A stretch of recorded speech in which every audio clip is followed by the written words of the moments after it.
a mysterious traveler, a blue box, and two words that echo across time and space forevermore.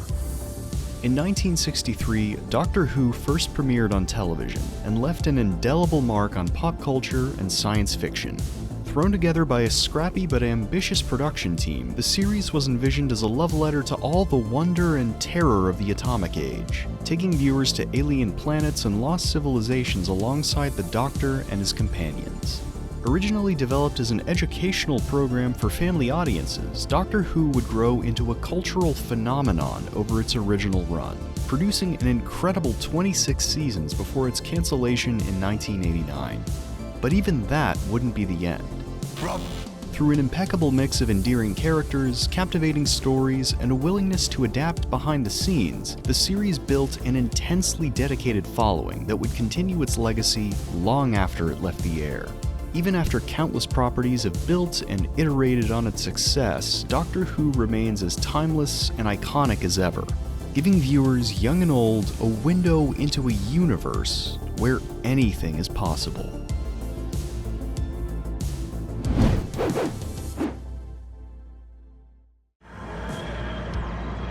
Ever since we could dream about the future, science fiction has held a massive place in popular culture, letting us channel our hopes and our fears of the future into stories.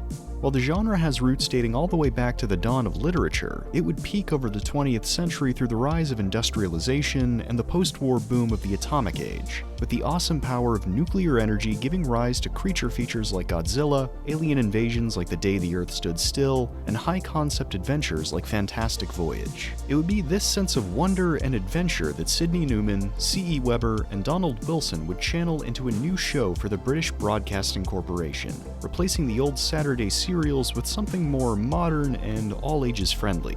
Drawing heavily from his love of science fiction, Newman would eventually come up with the original idea for Doctor Who, an old man and his young friends traveling through time in a police box.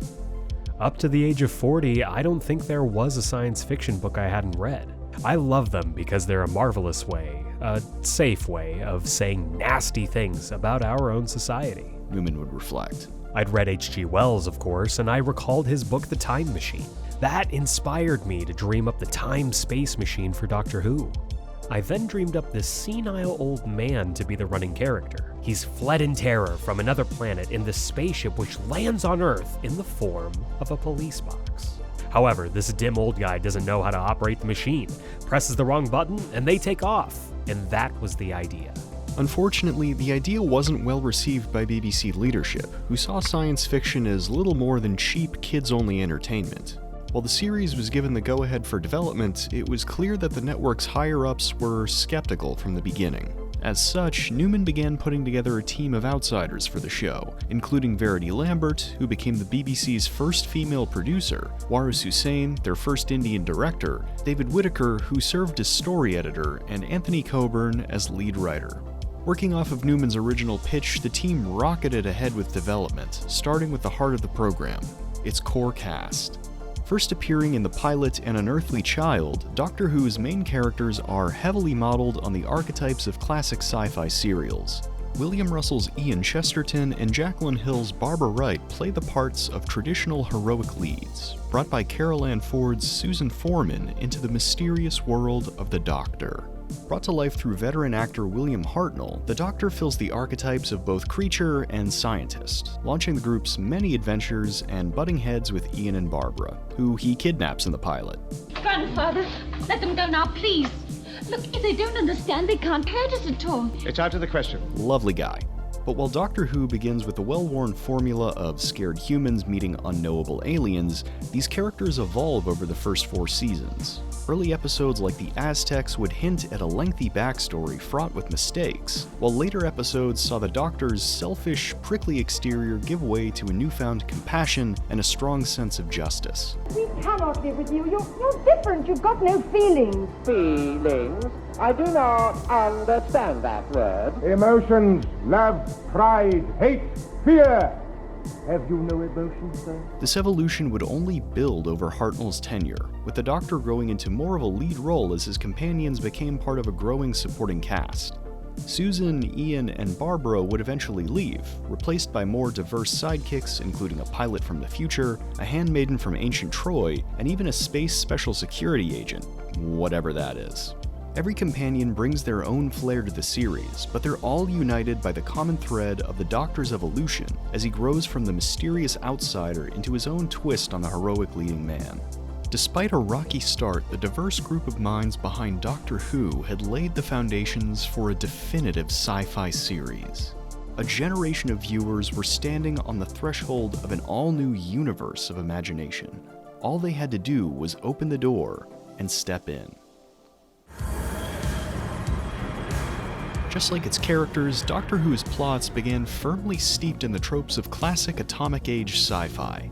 Its pilot, an unearthly child, is even a twist on the classic alien abduction tale, with Ian and Barbara imprisoned by the Doctor in an effort to keep himself and his granddaughter hidden. While the BBC's stance on sci-fi left the program on shaky ground as is, the pilot itself was plagued with issues through its production. Countless rewrites and disagreements on the story led to writer Anthony Coburn's exit, and problems with sets caused extensive reshoots that continued up until the month before the pilot's airing. Even the episode's November 23rd premiere was hindered by widespread blackouts and, no joke, the assassination of President Kennedy, which prompted the BBC to re-air it back-to-back with its sequel, Cave of Skulls. It was a total disaster, but the follow-up serial would end up launching a meteoric rise to popularity, bringing a deeper focus on social commentary and the debut of the series' most quintessential villains, the Daleks. Created by Terry Nation as a reaction to the threat of nuclear war, as well as Nation's memories of growing up during World War II, the Daleks were the Doctor's first real nemesis, pushing him from a passive observer into a protector of time and space.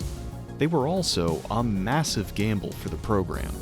By the time the serial began production, support for Doctor Who had diminished, with the show teetering on cancellation after its first 4 episodes. The crisis came when Donald Wilson saw the scripts for the first Dalek serial. Lambert would reflect. There was a strong disagreement between us. In fact, it went as far as him telling us not to do the show. What saved it in the end was purely the fact that we had nothing to replace it in the time allotted. It was the Daleks, or nothing. Luckily, these doubts quickly died as the serial exploded in popularity, growing the show's audience exponentially and launching the BBC's first merchandising boom. The widespread success of Dalek Mania served as the template for many of Doctor Who's foundational stories, with the increasingly heroic Doctor facing off against atomic age invaders like the Vord, the Kokillion, Cybermen, and many, many new factions of the returning Daleks. All of these stories lean more into fantasy than fact, but Newman's adherence to the program's educational roots adds just enough real-world reasoning to make each location and its inhabitants feel believable and weighty. This is helped along through brilliant production design, ironically brought about through a complete lack of funding, with an average budget of £2,000 per episode, roughly $42,000 today. While Doctor Who had very little funding of its own, the crew did have access to the BBC's resources, including the organization's radiophonics lab. Composers Ron Grainer and Delia Derbyshire used a variety of radio broadcasting equipment to engineer the show's ethereal theme song, pioneering the technique of musical sampling by cutting, modifying, and mixing the piece across several tracks of analog tape.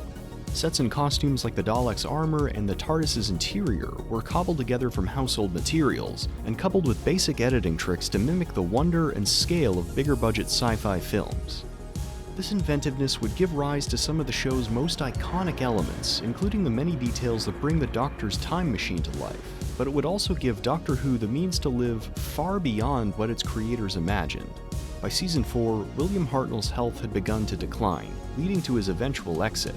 But rather than bringing in a new lead character, the production team came up with the idea to transform the Doctor through a concept that would later be named regeneration.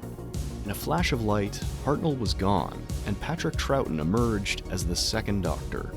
With this new lead came a new direction for the series, and the horror-tinged parables of nuclear war gave way to a broader focus on comedy, fun, and the adventure of the space age. In fact, these reinventions would continue with each new Doctor, letting the program evolve alongside popular culture. Jon Pertwee would bring an action-heavy spy angle, grounding the Doctor on Earth to battle the renegade Time Lord, the Master, who was dreamed up as the Blofeld to the newly James Bondified lead. This in turn would give way to Tom Baker's psychedelic spectacle and youthful defiance, launching the Doctor back into space and pitting him against fascistic post-humans like the mad Dr. Solon and Davros, the genocidal creator of the Dalek race. Peter Davison's tenure was equal parts back to basics and an attempt at operatic scale, maybe to capitalize on the success of bigger-budget space epics. Colin Baker's Sixth Doctor used high-concept adventures to explore the abstracts of good and evil, swinging between the two to critique on the moral decay of the 80s. He was mostly just a massive dick, though. And finally, Sylvester McCoy's Seventh Doctor was a synthesis of everything that came before, tackling operatic plots and dystopian themes with a generally lighter tone. But even as Doctor Who's plots changed through the decades, relying more on action and increasingly janky special effects, one element continued to hold the show together: a sense of hope for the future and humankind's limitless potential. Our lives are different to anybody else's. That's the exciting thing. Nobody in the universe can do what we're doing. Unlike the nightmarish invaders he kept colliding with, the Doctor was a character that only grew more human as the series went on, speaking out against cruelty and using his power to defend the helpless of the universe, all while enriching the lives of his many companions. While its early years embodied the public's fear of an uncertain future, Doctor Who would become a celebration of the wonders of the unknown, a spirit that would keep it alive decade after decade and build a legacy that would continue long after the series' final days.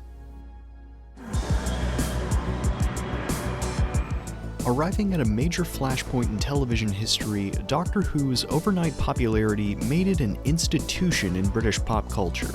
But even something that massively successful must come to an end. In truth, the show's cancellation wasn't the result of an abrupt decision, but a series of issues that had plagued it since its debut. Doctor Who's newfound success also brought criticism from morality campaigners like Mary Whitehouse, who became an outspoken critic of what she decried as violent, gory content. Truly, the stuff of nightmares. These criticisms would also center around the series' political leanings, which often came off as vocally anti-war and anti-military, with the last few seasons delivering a scathing commentary on Margaret Thatcher's Conservative administration. Mounting critiques and a general aimlessness in direction quickly eroded the BBC's faith in Doctor Who, compounded by a revolution in practical and computer effects through big-budget blockbusters that made the show look flimsy by comparison. We had to rely on the story because there was little we could do with the effects, reflected producer Philip Hinchcliffe. Star Wars in a way was the turning point. Once Star Wars had happened, Doctor Who effectively was out of date from that moment on, judged by that level of technological expertise. The first shot was of the starship going over, and I said, "The game's up, we're dead."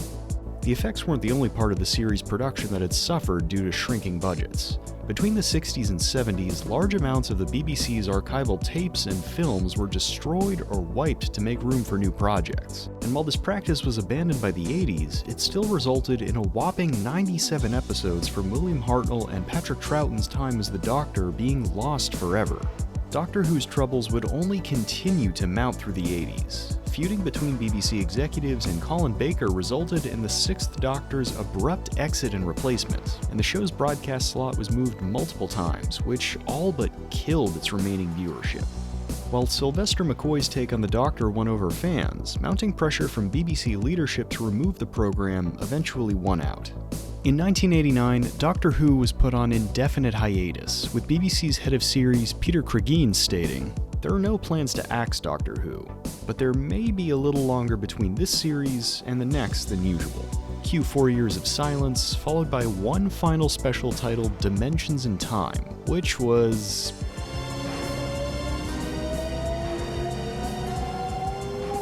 pretty bad.